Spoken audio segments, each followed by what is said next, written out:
गुरु साक्षात् परब्रह्मा तस्मै श्री गुरवे नमः।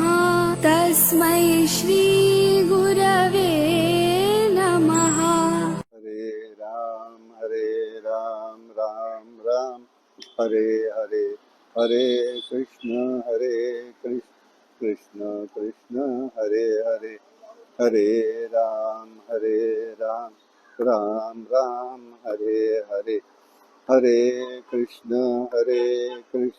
कृष्ण कृष्ण हरे हरे, हरे राम राम राम हरे हरे, हरे कृष्ण कृष्ण कृष्ण हरे हरे, हरे राम राम राम हरे हरे, हरे कृष्ण कृष्ण कृष्ण हरे राम हरे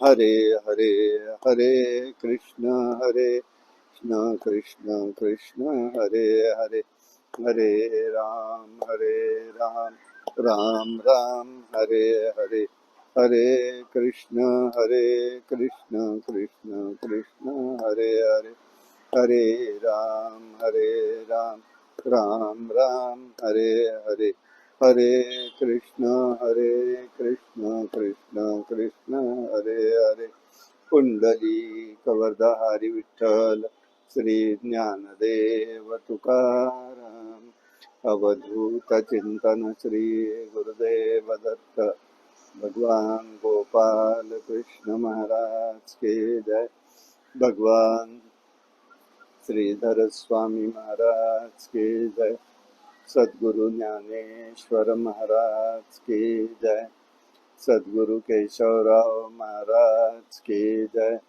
जय जय रघुवीर समर्थ। ओम पूर्णमिदं पूर्णात् पूर्णमुदच्यते, पूर्णस्य पूर्णमादाय पूर्णमेवावशिष्यते। नमः शान्ताय दिव्याय सत्यधर्मस्वरूपिणे, स्वानन्दामृततृप्ताय श्रीधराय नमो नमः। हरि ओम।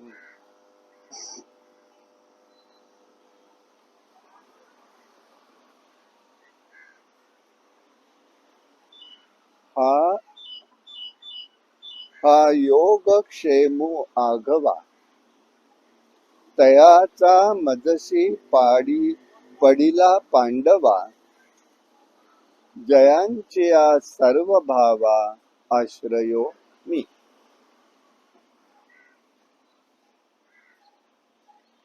भगवद्गीतेच्या 9व्या अध्यायातील 22व्या श्लोकावरचं आपण चिंतन करतोय। अनन्याश्चिंतयन्तो मां ये जनाः पर्युपासते, तेषां नित्याभियुक्तानां योगक्षेमं वहाम्यहम्।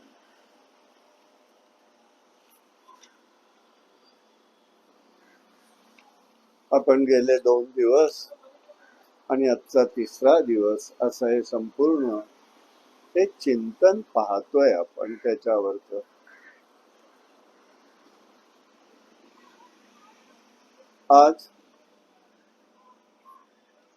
आज जर पाहिलं तर देशमुख महाराज, केशवराव देशमुख महाराज यांचा मुख्य पुण्यतिथीचा दिवस आहे।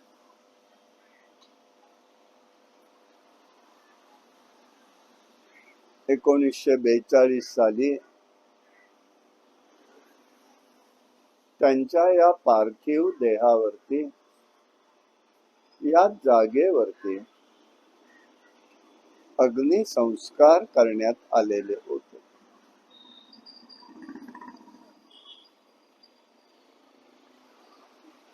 त्यावेळेला त्यांचे अनेक भक्तगण होते, शिष्य होते।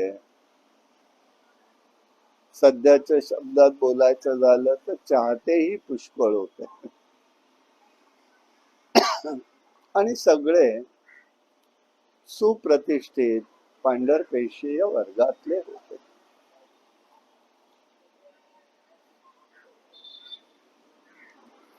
त्यामध्ये अप्पासाहेब भागवत नावाचे एक ग्रस्त होते, वकील होते. रमणबाग शाळेच्या पूर्वेकडल्या गेटच्या समोरच त्यांचा वाडा होता, आहे म्हणजे अजून.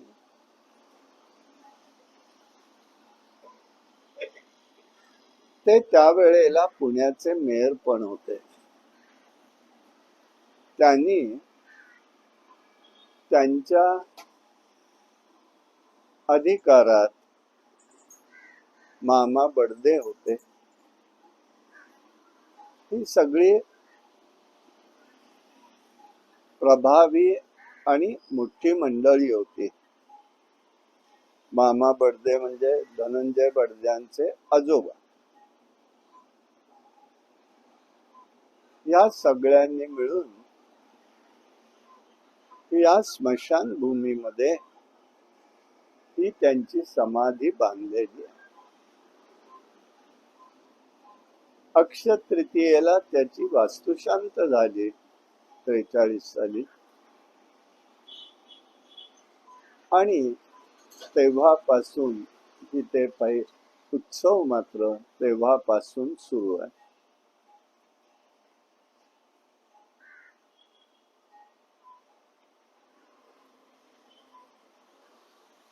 नागनाथ पारापाशी असलेल्या त्यांच्या त्या घरामध्ये त्यांनी ही प्रवचन सेवा ज्ञानेश्वरीची 36 वर्ष केलेली आहे. एकादशीला खंडोजी बाबा इथे पुढे एक समाधी मंदिर आहे लकडी पुलापाशी, त्यांच्या इथे कीर्तन सेवा व्हायची. आणि या वैशाख महिन्यामध्ये कुटीच्या भजनाच्या निमित्ताने त्यांचं कीर्तन या इथल्या मंदिरामध्येच होत असे. अनेक आठवणी मंडळी सांगत असत. योगायोगाने अनेक वर्षांचा इथे येण्याचं मिळाल्यामुळे या गोष्टी अनेक वर्षापासून ऐकून पाहिलेलेही आहे. म्हणजे एक वेळ अशी होती की हा पूल होईपर्यंत तिथे अग्निसंस्कार झालेले असायचे आणि ती प्रेत या बाजूला असायची, पण आपला उत्सव मात्र इथे होत होता. 4 पायऱ्या खाली होत संबंध आहे. त्याच्यावरती असं स्टेज केले, तसं स्टेज टाकलं जायचं आणि वर आपला सगळा पहारा व्हायचा. त्यावेळेला देव नावाचे ग्रस्त होते. ओंकारेश्वराच्या पलीकडल्या समोरच्याच बाजूला आता मोठ्या इमारती झाल्या. तो वाडा होता मोठा, आणि ते सगळी लोक महाराजांचे भक्त असल्यामुळे उठणं बसणं प्रसाद हे सगळं तिकडे होत होतं. कालांतराने बदल झाला आणि आता 5-3-2चा खेळ आहे. ठीक आहे, जशी त्याची इच्छा असेल तसं घडेल. आपण आपला प्रयत्न ठेवायचा. महाराजांचा अधिकारही तितकाच मोठा होता. त्यांचे 2 गुरु होते. एक म्हणजे विष्णुपंत जोग आणि 2 म्हणजे गुलाबराव महाराज गुरु होते. गुलाबराव महाराजांची एकदा त्यांची रेल्वे स्टेशनवर भेट झाली आणि ती भेट झाल्यामुळे त्यांनी त्यांच्या हातामध्ये नारद भक्ती सूत्र दिलेलं आहे.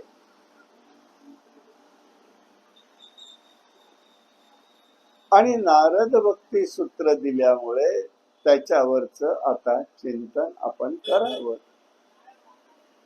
म्हणून त्यांनी त्यावेळेला नारद भक्ती सूत्रावरती बोलण्याला प्रारंभ केलेला होता आणि त्याच्यावर भाष्य पण लिहिलेलं आहे. त्यावेळेला सगळा समाज संप्रदाय त्यांच्या बरोबर उभा होता. त्यांनी सगळ्यांनाच आपल्यामध्ये घेतलं होतं. असे जे महाराज आहे त्यांच्या कृपाछत्राने आपलं चाललेलं आहे. त्यांचं पुण्यस्मरण करणं ही आपली जबाबदारी आहे किंवा आपली सेवा आहे. जबाबदारी म्हणण्यापेक्षा कर्तव्य आहे. आणि म्हणून आपण त्यांना त्यांचं पुण्यस्मरण करून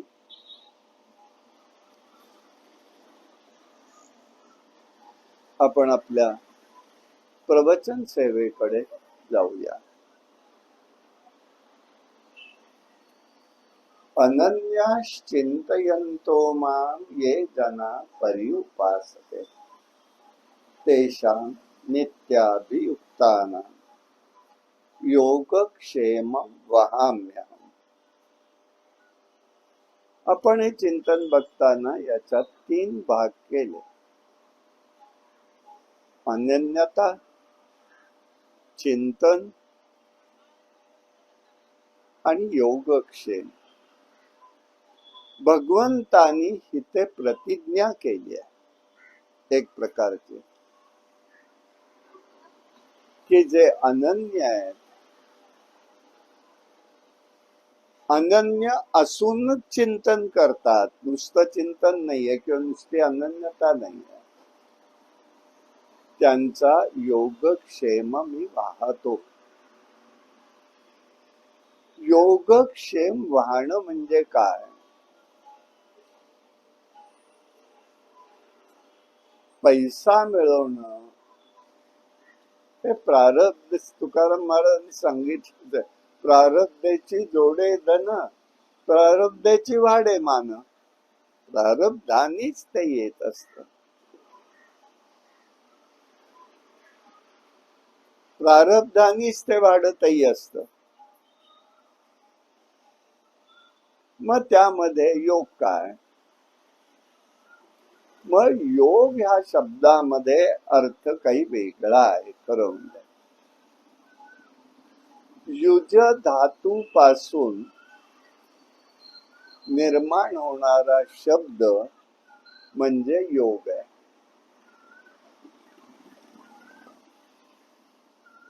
मग योग कशासाठी म्हटलेलं आहे? खरं ज्ञानयोग आहे, कर्मयोग आहे, उपासना आहे, भक्ती योग आहे, योगा योग आहे. आणि योगा योग नुसता. आणि आता तर काय योगा नावाने काय काय चाललंय ते आपण बघतोय.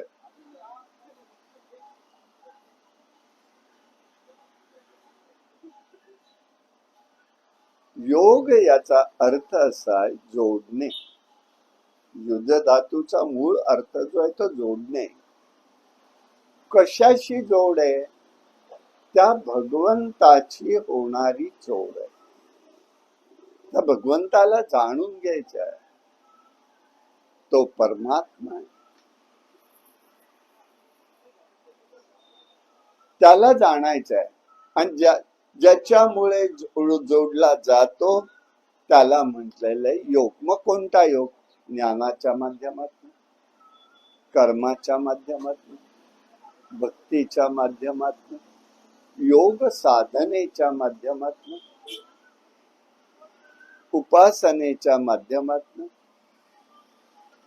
आणि तुम्हाला कशाने साधता येईल ते सगळे योग भगवंतानी त्यामध्ये गीतेमध्ये व्यक्त केले. प्राधान्याने त्यांनी यज्ञ संकल्पना मांडताना या सगळ्याचा विचार एकत्र केलेला आहे. एकत्र, एका पाठोपाठ एक. म्हणून 13 यज्ञाची संकल्पना भगवंतानी मांडलेली आहे. द्रव्य योग आहे, ज्ञान योग आहे, तप योग आहे, इंद्रिय संयमन योग आहे, आत्मसंयमन योग आहे, पतंजली योगसूत्रानुसार असणारा योग आहे. आणि त्या सगळं जरी असलं तरी सुद्धा माऊली असं म्हणतात, मला कोणता योग प्रिय आहे? नाम योग हा मला प्रिय आहे. मी नामाच्या होणं जे कोणी करत असेल ते, म्हणजे कर्माला प्राधान्य दिलं. हे योग सगळे सांगितले ना, तर कर्मानुसार सांगितले. यज्ञ सांगितलं तर आणि यज्ञ म्हणजे तो योग. यज्ञ हा मार्ग आहे, ही क्रिया आहे.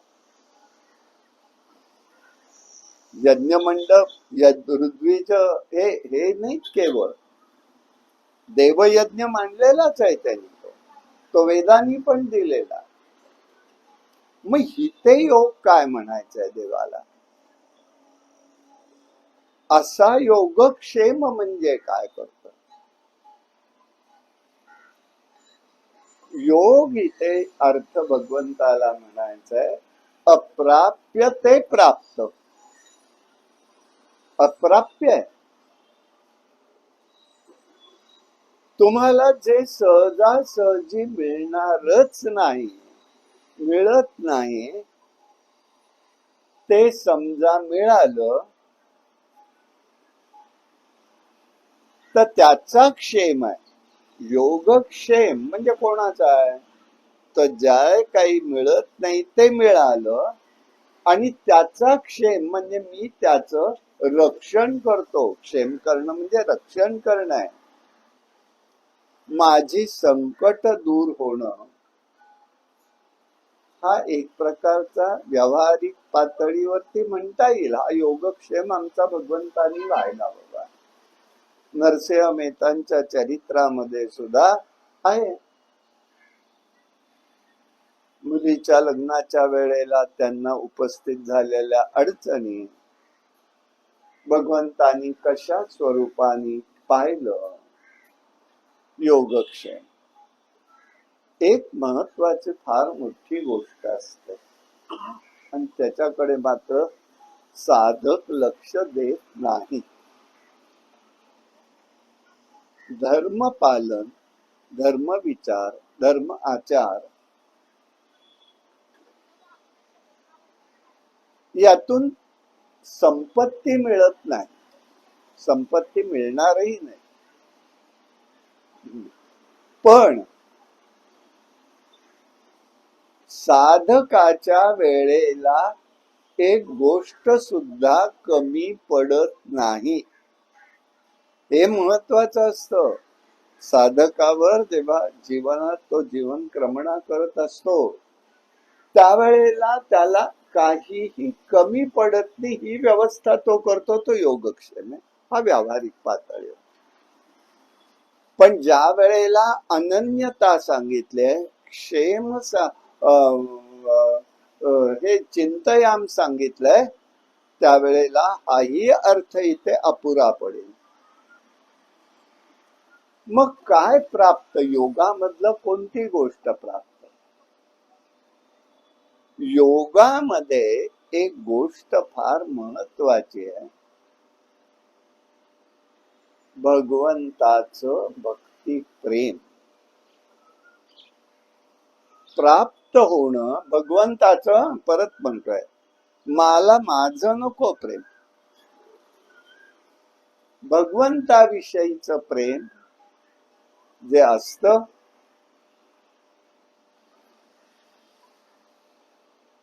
ते भगवंतच देत असतो. त्यावेळेला साधकाची भावना जरी असेल, त्वदीय वस्तू गोविंदम तुभ्यमेव समर्पयत, हे गोविंदा तुझी वस्तूच मी तुला समर्पण करतोय, माझं यात काही नाहीच आहे, तूच दिलेलं आहेस, तुझंच तुला समर्पण आहे. पण आम्हाला मिळाल्याचं सुख नसतं, आम्हाला नाही त्याचं दुःख असतं. त्याचा परिणाम आम्हाला जे प्राप्त झालं तिकडे दुर्लक्ष होतं. मग भगवंताला अभिप्रेत आहे की हे ज्याच्या सर्व वृत्ती, जो सर्व वृत्तीने हा योग क्षेमू असावा, तयाचा मदसी पांडव पडिला पांडवा, जयाच्या सर्व भावा आश्रयो मी. असं ज्याला वाटलं त्याचा योगक्षेम मी वाहत असतो. भार वाहतो हा अर्थ खरा अभिप्रेत नाहीये. म्हणतील हा भार वाहतो, भार कसला आलाय, कोणाला भार आहे? भार जर असता तर त्यांनी केलं असतं का? त्यालाही आनंद आहे आणि घेणाऱ्यालाही आनंद आहे. मग अप्राप्य प्राप्य काय? अप्राप्य जे आहे ते भगवत प्रेम आहे. भगवंताविषयीच असलेलं प्रेम जे आहे ना, ते आपल्याला प्राप्त होतं. अनन्यश्चिंतयन्तो असतो तेव्हा. आणि ते झालं तर ते टिकलं पाहिजे ना. गंमत बघा कशी आहे. भक्त प्रल्हादाला बघताय, भगवंतानी त्याच्यासाठी अवतारही धारण केला. नरसिंह पुराणामध्ये ही गोष्ट आलेली आहे. 4 भावंडांमध्ये शेवटचा धाकटा मुलगा हा प्रल्हाद आहे. आता देवाचं दर्शन झालं, याला वर मिळाले, देवानी त्याला दिले, देवाने सांगितलं माग, यांनी मागितलं, त्याला दिले, आनंद झालाय, सगळ्यांना आनंद वाटलाय. गंमत अशी झाली, सगळं झाल्यावरती नरसिंह अवतार संपला, पण घडलं का? ही इतर भावंड म्हणाली, प्रल्हादा हे काही जरी झालं असलं तर त्या श्रीहरीने हे असं विलक्षण रूप घेऊन आपल्या वडिलांना दगा फटका केलेला, मारलेला. नरसिंहांची आता जयंती चालू आहे, मग त्याचंही जरा चरित्र पराक्रम पाहायला पाहिजे. हा सप्ताह ना फार छान आलाय. नरसिंहाची आहे, सोनूमामा दांडेकरांची जयंती परवाच झाली, देशमुख महाराजांची पुण्यतिथी, सगळं एकत्र आहे एका वेळेला.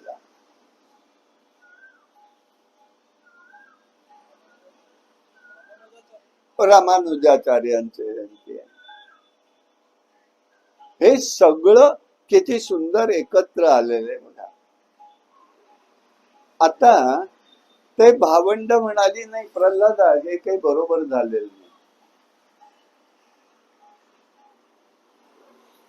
ज्या पद्धतीने आपल्या वडिलांना मारलं त्याच्या बरोबर युद्ध करायला पाहिजे. झालं. वृत्तीप्रमाणे ते सगळे जण युद्धाला निघाले. आता प्रल्हादांनी जावं का? पण नाही, त्याला त्यांच्या बरोबर होते म्हणून जावं लागलं.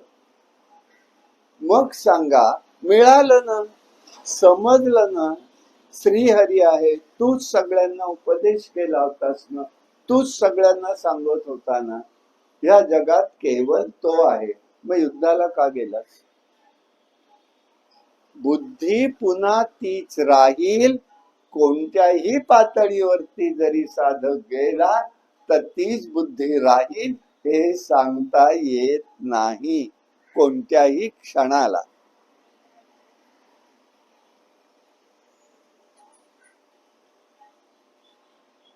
ही परिस्थिती आहे, त्याचीच नाही, आपली सुद्धा तीच आहे. वेळ आली की देवानी काय केलं आमचं, आम्ही इतकं करून,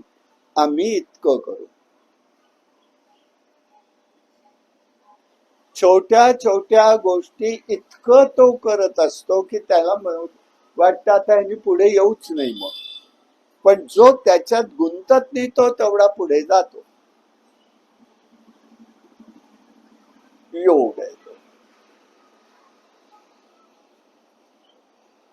हिते भगवंताला अभिप्रेत असं असावं, माझं भक्तिप्रेम. म्हणून आमच्या सुदामानी काय केलं? रुक्मिणी देवीने ऐश्वर दिलं, एक मूठ पोळ्याची घेतली प्रसाद ब्राह्मणाचा, अनंत हस्तानी त्याला सुवर्णाची नगरी प्रदान केली. पण मग तो काय सांगतोय? हे क्षेम असतो, हा क्षेम. म्हणून दोन्ही उदाहरणं सांगतोय. काय त्यांनी सांगितलं? देवा हे वैभव घेऊन जा, मी घेणार नाही, मला ते नको, त्यात मला तू गुंतवूच नकोस, मी त्यासाठी तुझ्याकडे आलेलो नाही, तू द्यावस म्हणून काही आलोच नाही. हा, पत्नीची इच्छा होती हे मान्य आहे मला, पण ते सगळं घेऊन जा. उपोषण केलेलं आहे. आमची आंदोलन उपोषण कशासाठी आहेत बघा, आमच्या भक्ताचं उपोषण कशासाठी आहे बघा. देवा हे मला देऊ नकोस, हे तू घेऊन जा आणि तूच घेऊन जा. 42 दिवस उपोषण, 42 दिवस. तूच करता आणि करविता, तूच दीपक, तूच प्रकाशक. तूच दीपक आहेस, तूच प्रकाशक आहेस, तूच स्तूप आहेस, तूच त्या ठिकाणी आहेस. आरती कशी करू गोपाळा? गोपाळा, तुझी आरती आम्ही कोण करणार रे बाबा? तूच सगळंच आहे, तुझंच सगळं, तुझंच ते, मग आम्ही कोण आहोत? आम्ही कोणी नाही. आरती कशी करू गोपाळा? हे जे मिळालेलं आहे ते हे मिळतं, हे टिकवण्याचं काम जे आहे ना ते भगवंत करतो. ते प्रेम, तो आनंद. आणि शेवटी काय घडलं त्या स्थितीमध्ये? आमचं सुदामजी जिंकले, देवाला हरावं लागलं, सगळं घेऊन जावं लागलं. पोरबंदरला, द्वारकेच्या इथे पोरबंदरला जवळ ही सुदामाची नगरी होती. पोरबंदर हे सुदामाची नगरी आहे, अजूनही आहे तिथे. त्याचा आश्रम पोरबंदरला आहे. काय त्याच्या ठिकाणी वैभव असतं.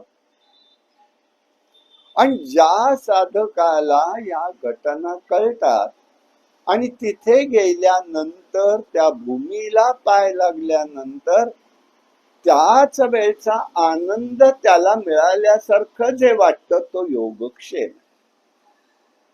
तोच आनंद त्याला वाटत असतो, कारण तो भगवंताचा आनंद आहे. भगवंत तोच आनंद त्याला प्रदान करतो. आम्हाला वाटतं असं कसं होईल, हे काहीतरी म्हणू देत ना, काय लोकांना म्हणायचं ते म्हणू देत. पण आपल्याला तो तिथे त्या भूमीला पाय लागल्यानंतर, होणारा जो आनंद आहे तो योगक्षेम आहे, आनंदासाठी आहे, प्राप्ती आहे ती. मुख्यस्तु कृपा लेशात्वा. मुख्य कोणती गोष्ट आहे? ही भगवंताची कृपा. मग देव म्हणतात मी सगळं त्याच पाहतो. कोणाचा? जो अनन्य चिंतन करतो, अनन्य आहे. क्षणभरही तो मागे राहत नाही. आता तीच उलटी गोष्ट बघा अनिकेत. आपल्या पुराणात अनेक उदाहरणं दिसतील. बलिराजा मानायला तयार नाहीये, पण जेव्हा साक्षात वामन रूपाने विष्णू आले, हे शुक्राचार्य महाराज त्याला सांगतायत, तेव्हा त्याच्या बुद्धीत काय परिवर्तन झालं? तो म्हणतोय मी नाही त्यांना परत पाठवणार, आणि मी शब्द दिलेला, मी तुम्हाला दान 3 पावलं भूमी देईन. आणि तुम्ही म्हणता तसा साक्षात विष्णू आला असेल तर माझं भाग्यच आहे, मी का नाही म्हणू? आता बुद्धीचं रक्षण केलेलं आहे, परिवर्तित झालेलं आहे. मग आधी एवढं केलं कशाला? सगळं हातात घेतलं, सगळी विश्वसत्ता त्रिभुवनाच्या हातात घेतली, आणि ज्या वेळेला साक्षात समोर आहे, समजलंय, तरी तो देतोय. म्हणतो नाही मग मी हे करणार, देणारच. आणि म्हणून लगेचच्या लगेच तो म्हणतोय तिसरं पाऊल कुठे ठेवू? या देहावर ठेवा म्हणाल्या बरोबर विंध्यवती पत्नी येऊन म्हणते, तिथे बुद्धीला सावरलंय कसं बघा. देवा यांना तू क्षमा कर. अरे तूच त्रिभुवनाचा अधिपती, या देहाचाही अधिपती तूच, कारण पंचमहाभूताचा आहे ना. हा देह कुठला आला त्याचा? आणि हा देव माझा म्हणतात. त्यांच्या हातनं चूक होते, त्यांना क्षमा कर आणि तू आहे याचा स्वीकार कर. वास्तविक असं आहे, प्रत्यक्ष त्यांनी त्याच्या डोक्यावर पाऊल ठेवलेलं नाही. हा पिक्चर सीन तयार केलेला आणि करतात लोक, ठेवलेलं नाही पाऊल. भगवंत इतके निष्ठुर आहेत थोडेच? विचार करण्यासारखा भाग आहे.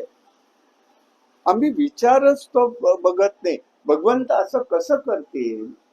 जो सर्वस्व देतोय, दिलं म्हणतो, तो म्हणाला, म्हणेल ना तो, त्याचं काय बिघडलं? म्हणेल तो. पण प्रत्यक्ष जेव्हा तिने सावध केलंय त्याला, तो केवढा महत्वाचा भाग आहे. हे खरं पत्नीचं कर्तव्य. नुसतंच कायद्याने पत्नी माझा हक्क आहे म्हणून नाही. संसारामध्ये कसं असावं त्याची उदाहरण आहे.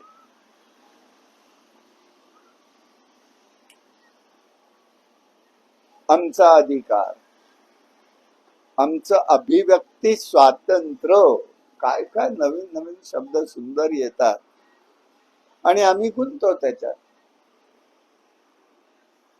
त्यासाठी हा विचार पाहणं गरजेचं आहे, चिंतन करणं आवश्यक आहे. योगक्षेम आहे तो.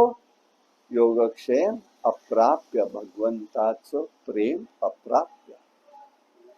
ते सहजासहजी कोणाला मिळत नाही. म्हणून संत वारंवार सांगतात, तुझे भक्ती सुख द्यावे मज प्रेम, जडो तुझे नाम माझे मुखी. अरे ते नाम घेतानाचा जो आनंद रस स्वाद आहे ना, ते घ्यायला आमचं मन बुद्धी चित्त त्याच्याशी समरस असल्याशिवाय प्राप्तीच होत नाही. त्याच्याशी समरस, भगवंताशी समरस. आणि हे जेव्हा समरस होत ना, आणि त्यालाच खरं त्या नामातनच प्रगट होत असतं, ते अमृत आहे. अमृत म्हणजे मृत्यू येणार नाही असं नाही, सदैव ताजेतवान, सदैव मृतवत न होणार ते ज्ञान आहे, ती भक्ती आहे, ते कर्म आहे. हे सगळं त्याच्यामध्ये येऊ शकतं. ते कधी मृतच होत नाही, ते अमृत आहे. पेय घेऊन आमचं त्या ठिकाणी, पेय घेऊन आमचं ते असं एखादा द्रव पदार्थासारखं घेऊन आमचं ते होत नसतं, ते अमृत नाही. हे अखंड मिळत असत. आणि म्हणून भगवंत म्हणतात, माझा सगळा प्रिय काय नाम आहे. नाम आलं तर ते टिकणं, आणि टिकलं तर ते अखंड राहणं, याला भगवंताची कृपा. केवळ त्याच्या कृपेत, केवळ त्याच्या कृपेत, अन्यथा नाही.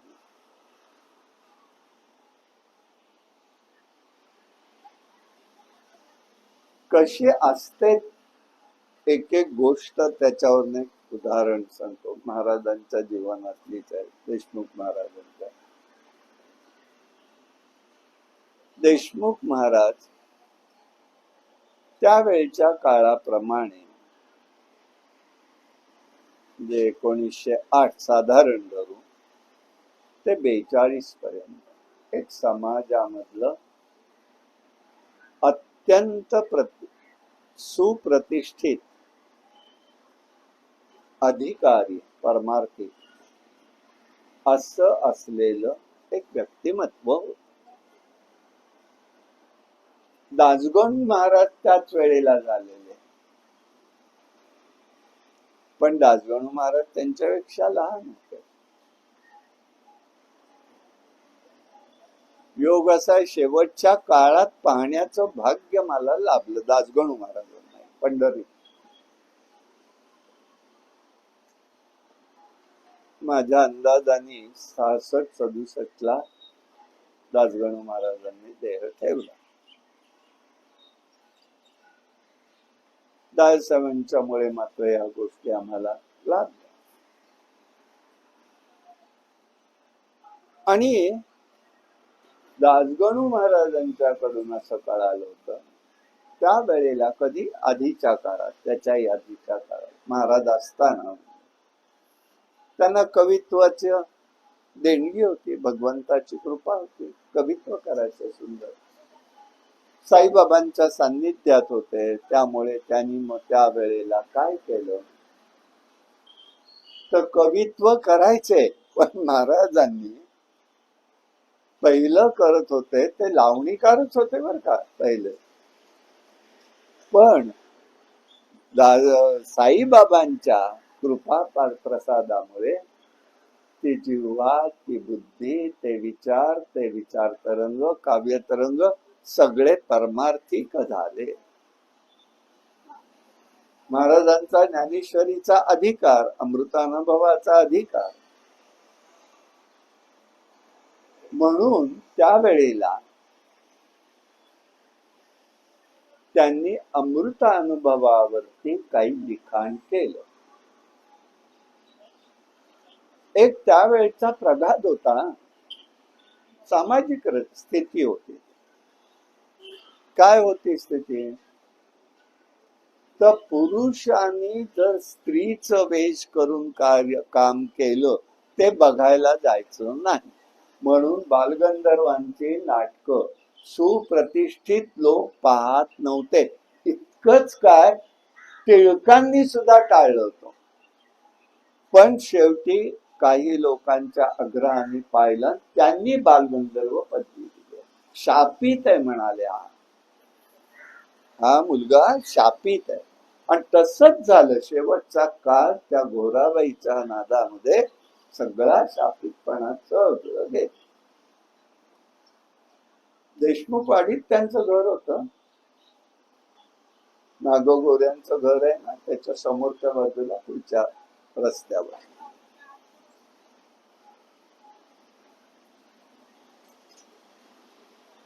तसं हे लावणीच्या ह्याच्यात असल्यामुळे त्यावेळेच्या समाजामुळे यांना पंढरीत नाही बाहेर कोणी स्वीकारत नव्हतं.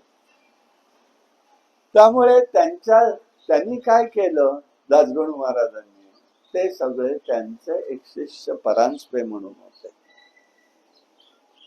ते परांजप्यांना त्यांनी सांगितलं, तुम्ही महाराजांच्या इथे प्रवचनाला जाता, ते माझं लिहिलेलं आहे ते तुम्ही घेऊन जा. त्यांना दाखवा, काही चुकत असेल तर सांगा, मी त्याप्रमाणे दुरुस्त करतो. कारण येणार नाहीत हे माहिती होतं ना, आपल्याला येऊन देणार नाहीत माहिती होतं. म्हणून त्यांनी केलं काय, त्यांच्या बरोबर पाठवलं. आषाढी झाली आणि ते आलं.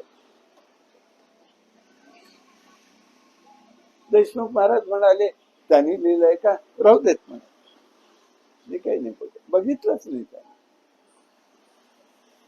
एक निरोप झाला, दुसरा निरोप झाला, तिसऱ्या निरोपाला दासगणू महाराज आहे पत्र त्यांच्या संग्रहात, ते महाराजांना पत्र लिहिलं. मुलगा एकदा परीक्षेत नापास झाला, महाराज मुलगा जर परीक्षेत नापास, परत परीक्षा देऊ नये का, परत परीक्षा देऊ नये का, आणि जर त्याच्यात काही सुधारणा झाली असेल तर ते आपल्या सख्या थोर मंडळींनी उदाहरून पोटामध्ये घेऊ नये का. बाकी भगवत इच्छा. ते पाहिलं आणि कार्तिकेला पंढरीत जाण्यापूर्वी तपासलं, आणि ज्या वेळेला ते कार्तिकेला पंढरीला गेले तेव्हा पहिल्यांदा गेले पांडुरंगाची त्यावेळी धूळभेट होत होती बर का. म्हणजे आम्ही तो पाहिलाय 72-73 पर्यंत, तो वेळ धूळभेट होत होती. गेल्या गेल्या पंढरीच्या इथे जाऊन पांडुरंगाच्या इथे नमस्कार करून मग मुक्कामी जायचं. धूळभेट होत होती तेव्हा, आता नाही राहील, आता काहीच. तर त्यांनी तिथे ते केलं आणि लगेच त्यांच्या वाड्यावरती गेले. दासगणू महाराज आपले त्यांच्या त्या ओसरीत बसले होते. धोतर होतं, उपवस्त्र उपरण असलं नसलं सारखं. आता सोडलं होतं सगळं त्यांनी.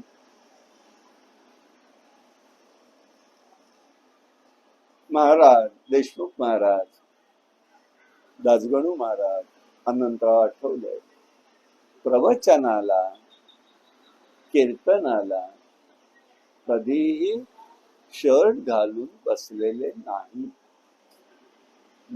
उपर्ण, धोतर उपर्ण. कीर्तन सुद्धा अनंतरावांची कीर्तन सगळी जी जी पाहिली ऐकली ती सगळी अशीच. प्राचार्य होते, अधिकारी होते, विद्वान आहे, पण आचाराचा प्रभाव काय झालं. आणि महाराज आले आणि त्यांनी बघितलं, देशमुख महाराज आले, आनंदाश्रू त्यांच्या डोळ्यात वाहायला लागले. महाराज आपण मला निरोप द्यायचा नाही.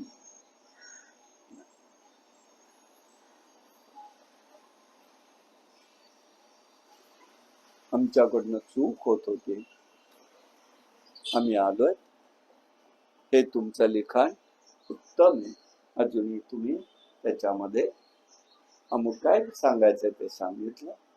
महाराजांनी स्वीकारलं. म्हणून आपल्या दिल्लीमधनं काही वर्ष तिथे जाण्याचा प्रघात होता. दासगणूंच्या घरी दर्शनाला जाण्याचा प्रघात होता. अशा पद्धतीने त्यांनी केलं योगक्षेम. अशा वेळेला त्या बुद्धीचं रक्षण करणं, तो योग काय असतो तो हा. आणि महाराजांनी दिला. आणि त्याच्या पुढला परिणाम काय झाला माहितीये का? आहे त्यांच्या चरित्र ग्रंथात दासगणू महाराजांच्या त्यांनी दिलेले देशमुख महाराजांचं चरित्र काव्याबद्ध लिहिलेलं आहे. केवढा आनंदाचा भाग आहे बघा. त्यांचं चरित्र, महाराजांचं चरित्र देशमुख महाराज दासगणू महाराजांनी लिहिलेलं आहे. हा एक प्रकारचा भगवत शक्तीचा आविष्कार. आणि म्हणून भगवंत म्हणतात, अशांची बुद्धी मी भ्रष्ट होऊन देत नाही, तो योगक्षेम हा मी त्या ठिकाणी वाहत आहे. हा विचार त्यांनी सांगितला. आणि त्या ठिकाणी त्याविषयी माऊली असं सांगतात, तया माझ्या सायुज्याची चाड, तरी तेची पूर्वी कोड, का सेवा म्हणती ती आड, प्रेम सुये. असे जे भक्त असतात त्यांची सगळ्या इच्छा माझ्याकडून कळत न कळत पूर्ण करतो. मग त्या पूर्ण करणं म्हणजे त्याच्या सेवेचं फळ देतोय का? नाही. त्या इच्छेमध्ये तो जीव अडकू नये, त्याही इच्छेत तो जीव अडकू नये हा भगवंत विचार करतो, ती देतो. आणि ती योग्य असेल तर देतो बर का, उगीच चौगीच देत नाही. पण मी सामान्य पातळीवर विचार करताना काय करतो, अरे एवढं सगळं केलं पण हे देवानी करायला काय बिघडत होतं, माझं तेच नाही. अरे आत्ता पात्रता नाही म्हणून तुला दिलेलं नाही, पण जे द्यायला हवंय ते दिलं. त्याचं चिंतन काय केलं बाबा?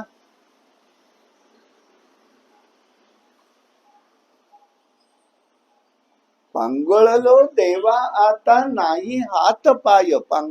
अभंगामध्ये म्हणतायत महाराज, अरे हात दिलेत, पाय दिलेत, सगळं केलेलं आहे भगवंताने, पण आम्हाला नसलेल्याचं दुःख आहे, असलेल्याचं सुख अजिबात नाही. त्याला काय करायचं? आणि देव तिथे म्हणतात, असं जे असतं ते प्रेम जे आहे ते मी प्रेम, सायुज्यता म्हणजे माझं विषयीचं प्रेम. मुक्ती नाहीये ती मुक्ती नाहीये.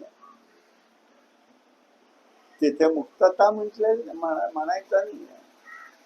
आणि म्हणून आपल्याला हा भाग त्याच्यामधला समजून घ्यायचा आहे.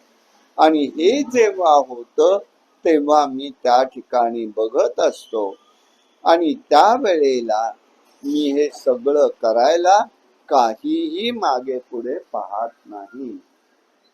म्हणून अनेक उदाहरणं आपल्याला दिसतील की भगवंत काय करतो. काल असं आपण पाहिलं, चोख्यासाठी धोरे ओढी, जनाबाईचे दळण दळी. आपणच जर मागे वळून पाहिलं एक एक वेळेला आपल्या स्वतःमध्येच आत्मचिंतन करताना, अरे त्यावेळेला एवढं सगळ्या गोष्टी झाल्या कशा आपल्याकडून? कोणी केल्या? कशा केल्या? का केल्या?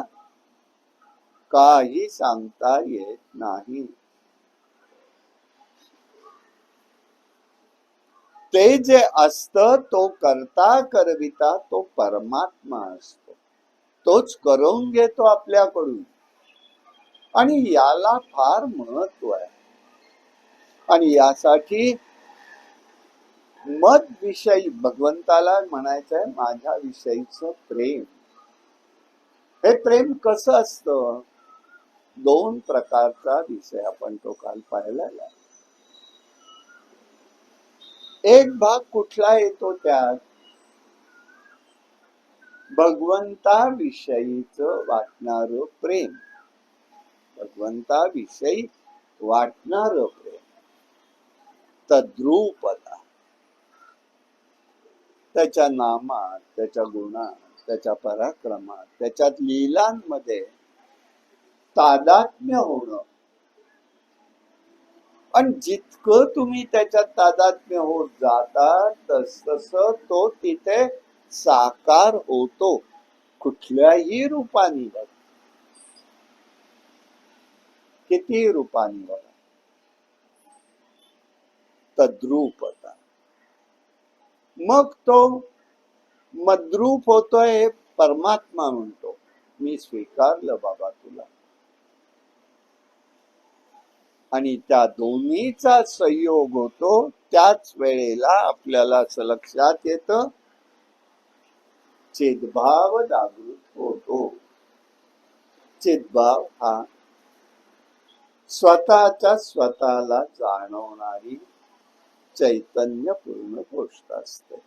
ती इतरांना दाखवता येणारी नसते, पण इतर अनुभूती घेऊ शकतात ते चैतन्य शक्तीचे.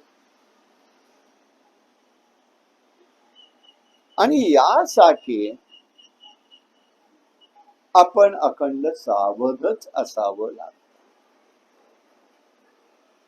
म्हणून त्या ठिकाणी सांगतात आपल्याला संत मंडळी, सावध होऊन भजनी लागा, देव करा कैवारी रे, मल्हारीची वारी माझ्या मल्हारीची वारी रे. सावध होऊन करा, बेसावधपणे.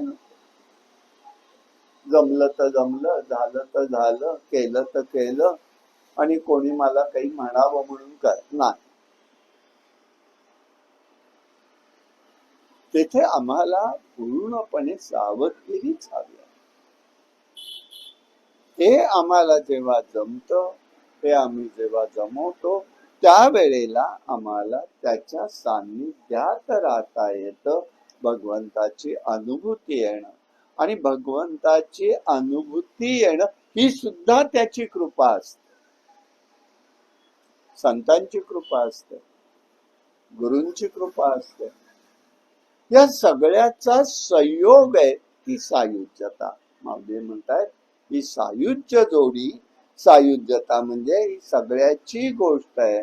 सायुज्याची चाड तरी तेची पूर्वी कोड, मी ते सगळं पुरं करून देतो. म्हणजे ही देवाची असलेली प्रतिज्ञा असं या ठिकाणी मला वाटतं. आणि म्हणून आपल्याला या विचाराकडे पाहताना मात्र आपल्याला कसं बघायचंय इकडे सांगितलं. आणि हे काय आहे इथे? नित्य अभियुक्ताना, नित्य पाहिजे, अखंड पाहिजे. काल आहे, आज नाही,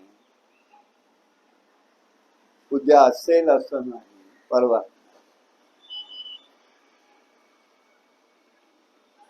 आणि यासाठी एक गोष्ट तिथे असते, आपली साधना, आपलं तो चा करता परमात्मा असतो, तो करून घेत असतो. मी करत नाही, तो परमात्मा करून घेतो. मग प्रश्न असा पडतो, मग प्रारब्ध कुठे येतो? प्रारब्ध प्रत्येकाच्या जीवनात आडवं येतच असत. भक्त प्रल्हादाच्या जीवनात काय झालं? प्रारब्धच होतं अगोदरच. भगवंत प्रगट होईपर्यंत, गंमत बघा, परमात्मा प्रगट होईपर्यंत प्रारब्ध होत, पण तो त्यात परमात्म्याला धरून राहिलेला आहे. तो डळमळीत झाला नाही.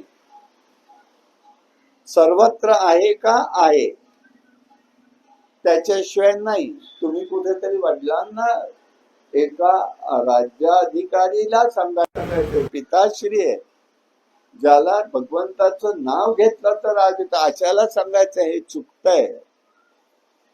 आंधळ्या मागे आंधळे गेल्यासारखं चाललेलं सगळ्यांचं, असं वागू नका. श्रीहरीच सर्वत्र आहे, श्रीहरीच करतो चाले हे शरीर कोणाच्या सत्ते, कोण बोलविते हरिविण, देखवी ऐकवी एक नारायण, तयाचे भजन चुको नका. ही सत्ता त्याची आहे. माणसाची देव चालवी अहंता, आणि वृक्षाचेही पान आले ज्याची सत्ता, मीची एक करता म्हणून या. माणसाची देव चालवी अहंता ही तो त्या ठिकाणी करतोय, आणि वृक्षाचेही पान हाले ज्याची सत्ता, मग राहिली अहंता कुठे? कुठे राहिली अहंता? म्हणतात त्या वृक्षाचं पान सुद्धा हलवण्याची सत्ता ज्याच्या हातात आहे. तुका म्हणे विठो भरला सभारी, तया उणे काही चराचरी. हे जेव्हा आम्हाला समजेल, त्याच्यामुळे प्रारब्ध कुठे असतं आणि देवकृपा कशी असते याचा भेद करता आला पाहिजे. ध्रुवाचंही तेच आहे. सापत्न माता बोले पर्यंत प्रारब्ध आहे. उपासनेला प्रारंभ झाला. आपल्या पितामहांनी, आपल्या लोकांनी कशी उपासना केली आईनी सांगितलं, त्याच मार्गावरती तो गेला. भगवंत प्रगट झाले तोपर्यंत त्याचं प्रारब्ध होत. पण प्रारब्ध आहे म्हणून त्यांनी देवाला सोडलं नाही. आपल्याला आडवं येणारच आहे. म्हणून लोक काय म्हणतात आम्हाला, तुमचं झालं बाबा बरं, तुम्हाला केलं देवानी, आम्ही तुम्ही देवाच्या जवळचे, आम्ही नाही ना, म्हणून आम्हाला वारी जमली नाही. असं नाही. जे जमतंय ते करा ना, जमतंय ते करा. प्रारब्ध आपलं तसंच असतं.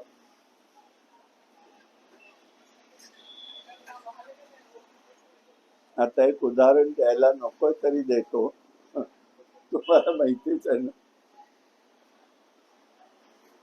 मी कॉलेजला लागलो आणि काय वेड पडतंय. अगदी लहान असताना आम्ही आपले सोनू मामांची प्रवचन कीर्तन या आपल्या कार्तिक महिन्यात नूतन मराठी हायस्कूल मध्ये होत होती.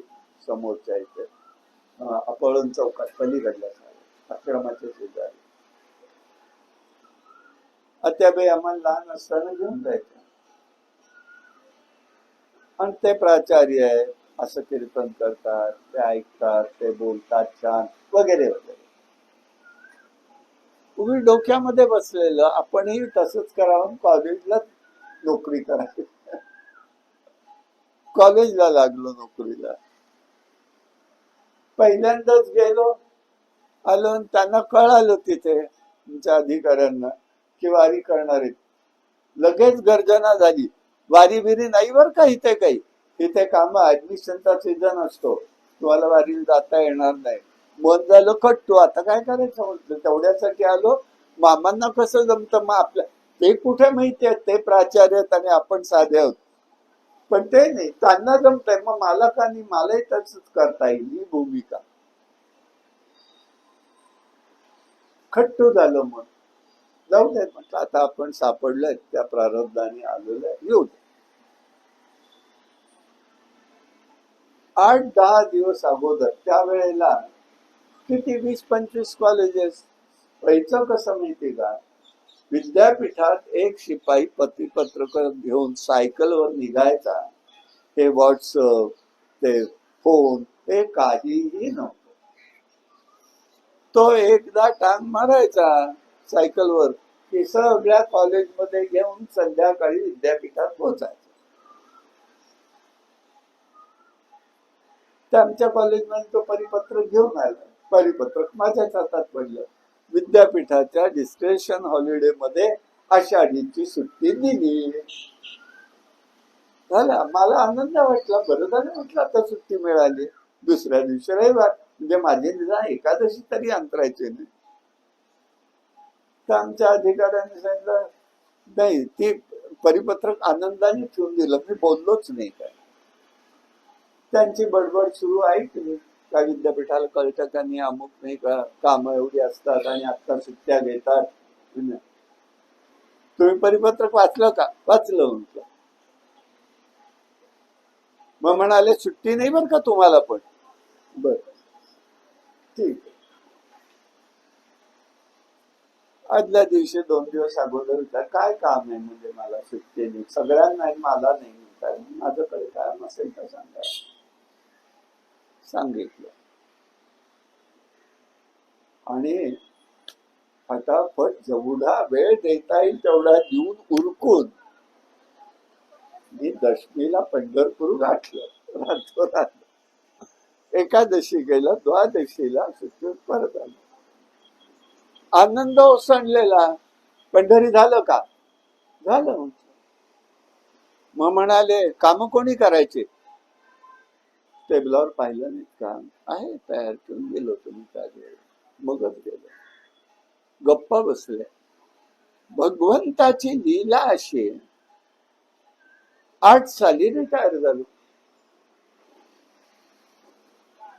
9 साली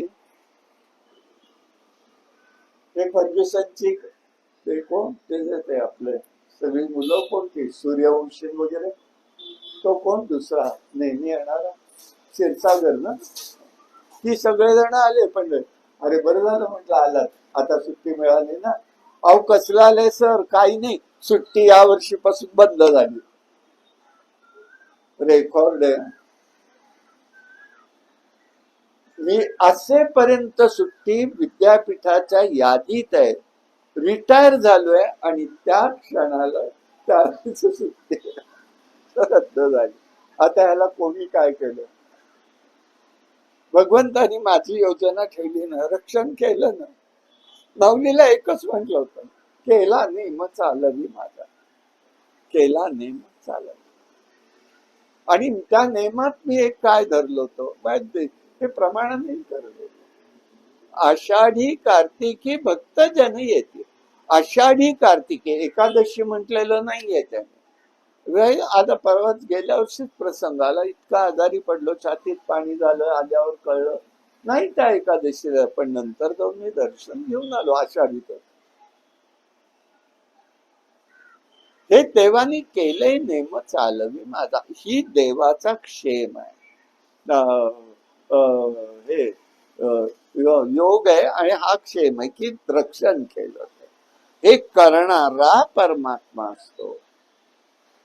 असंच रक्षण आपलं परमात्म्याने करणाराच आहे. करावी प्रार्थना करायची कारण नाही, कारण त्याचं प्रतिज्ञा आहे. तेव्हा या महाराजांच्या उत्सवाच्या प्रसंगाने भानुदास महाराजांनी, भानुदास म्हणजे पवार आपले महाराजांचे विणेकरी होते, तेव्हापासून किती वर्ष ते करत होते बघा. त्याच्या अगोदर गुरव होते आणि तरुण होते, चित्रशाळेत काम करायचे होते. तेव्हापासून जे यायचे ते अखंडपणे शेवटपर्यंत इथे वारीला यायचे. पण वारीला आले तरी सुद्धा इथे वीणा घेऊन असायचं. शेवटी त्यांनी एकच धरलं. काही प्रसंग असे चढ उताराचे आले उत्सवा संदर्भातल्या. नवीन नवीन लोकांच्या नवीन नवीन कल्पना, जुनी लोक कमी झाली. ते नवीन लोकांचं फावतं, ते म्हणतील ते करावं लागतं. भानुदास महाराजांनी तिथे बोलवून घेतलं आणि काळभोवांची समाधी आहे ना, तेव्हा हा रस्ता मोकळा होता. त्या काळभोवांच्या समाधीपाशी बसलो आम्ही, बोलत बसलो. आणि आपलं अक्षय तृतीयेचं भजन झाल्यावर आज तुम्हाला सांगतो म्हणाले. काय झालं बुवा, चला तिथे आले, महाराजांच्या समोर उभं केलं आणि म्हणाले, एकच सांगतो, त्यांना काय सगळ्यांना बोलायचं, कारण असं मी सेलके देशपांडे वेगळा विषय मांडत होते, त्यांना तिथे ते बोलले नाही, म्हणाले तिथे बोलले, त्यांना काय म्हणायचं ते म्हणू दे. मी तुम्हाला एक सांग, मी आणि तुम्ही असेपर्यंत उत्सव हा 8 दिवस होणार, आणि कोणी द्या, देऊ नका, करा, करू नका, या, येऊ नका, आपण इथे फक्त यायचं, उभं राहायचं, महाराजांच्या समोर प्रार्थना, नाम घेत बसायचं. बरं म्हटलं, झालं तर बरंच आहे, पण होईल तिथपर्यंत, पुढे मी तरी एकटा काय करणार आहे म्हणते. नाही म्हणाल्या, महाराज बघतील काय करायचं ते, तुम्ही तिथे आत्ता जसं त्यांना धरून ठेवलं त्याच विचाराला, त्यासाठी मी तुम्हाला महाराजांच्या समोर आणलं. आणि एकादशीला काही झालं तरी प्रवचन सेवा ही तुम्ही करायची. काही वेळेला त्यांनी महाराजांचं ऐकलं, महाराजांच्या बरोबर राहिलेले. मला काही वेळेला म्हणाले, भास होतो की महाराजच हे मला सांगतायत काही, तेव्हा तुम्ही हे करायचं, तेवढं लक्षात ठेवा.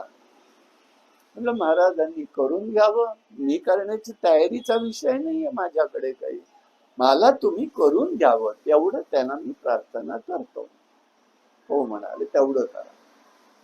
यासाठी जीव तडफडतो, बाकी काही नाही. आणि यासाठी आपल्या ह्या उद्देशाने कसं असू दे ते चालू दे आहे तोपर्यंत, पुढचं पुढे त्यांच्याही मनात असेल तसं घडेल, भगवंताची इच्छा असेल तसं घडेल. खूप चढ उतार पाहिले, इथलेही पाहिले, अनेक गोष्टीतले पाहिले. असं ती देवाची इच्छा आहे, सगळं दर्शन त्यांनी दाखवलं एक प्रकारचं, असं मी म्हणेन. या मूर्ती सुद्धा पहिल्या बसवलेल्या मूर्ती पळवल्या गेलेल्या आहेत.